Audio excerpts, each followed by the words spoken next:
Friends, ನಮ್ಮ ಗ್ರಾಮವನದಲ್ಲಿ ತಗೊಂಡಿರ್ತಕ್ಕಂಥ bond ಈ ಸ್ಟಾಂಪನ್ನು digitally verified ಆಗಿದೆ ಅಂತ ನಾವು ಹೇಳ್ತೀವಿ. ಆದರೆ ಅದಕ್ಕೆ ಪ್ರೂಫ್ ಮಾಡಿ ತೋರಿಸ್ತೀನಿ ನಿಮ್ಮ ಈ ಸ್ಟಾಂಪ್ ಪೋರ್ಟಲ್ನಲ್ಲಿ. ಈ ಸ್ಟಾಂಪ್ ಪೋರ್ಟಲ್ನಲ್ಲಿ ಇಲ್ಲಿ ನೋಡಿ, ಇದೆ ಈ ಸ್ಟಾಂಪ್ ವೆರಿಫಿಕೇಷನ್ ಲಿಂಕ್ ಅಂತ ತೋರಿಸ್ತಾ ಇದೆ ನೋಡಿ. ಇಲ್ಲಿ ಕ್ಲಿಕ್ ಮಾಡಿ ಫ್ರೆಂಡ್ಸ್. ಇದು ಇಂಡಿಯಾ ಈ ಸ್ಟಾಂಪಿಂಗ್ ವೆಬ್ ಪೋರ್ಟಲ್ ಆಗಿದೆ.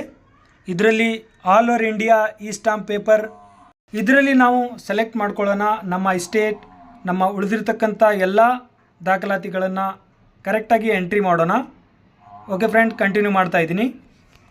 ಕರ್ನಾಟಕವನ್ನು ಸ್ಟೇಟನ್ನು ಸೆಲೆಕ್ಟ್ ಮಾಡ್ಕೊಳ್ಳಿ ಹಾಗೂ ನಿಮ್ಮ ಬಾಂಡ್ ಪೇಪರ್ ಈ ಸ್ಟಾಂಪ್ ಪೇಪರ್ ನಂಬರನ್ನು ಎಂಟರ್ ಮಾಡಿ. ನಿಮ್ಮ ಈ ಸ್ಟಾಂಪ್ ಪೇಪರ್ IN ಅಂತ ಸ್ಟಾರ್ಟಿಂಗ್ ಇದೆಯಲ್ಲ, ಅಲ್ಲಿಂದ ಪೂರ್ತಿ ಈ ಸ್ಟಾಂಪ್ ಪೇಪರ್ ನಂಬರನ್ನು ಎಂಟರ್ ಮಾಡಿ. ತದನಂತರ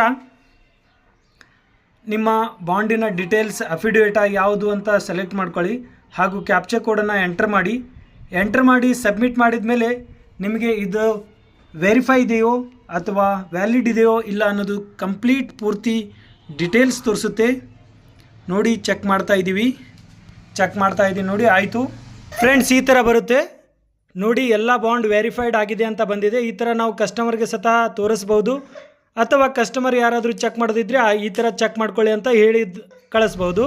ನೋಡಿ, ಇಲ್ಲಿ ಪೂರ್ತಿ ಡೀಟೇಲ್ಸ್ ಬಂತು.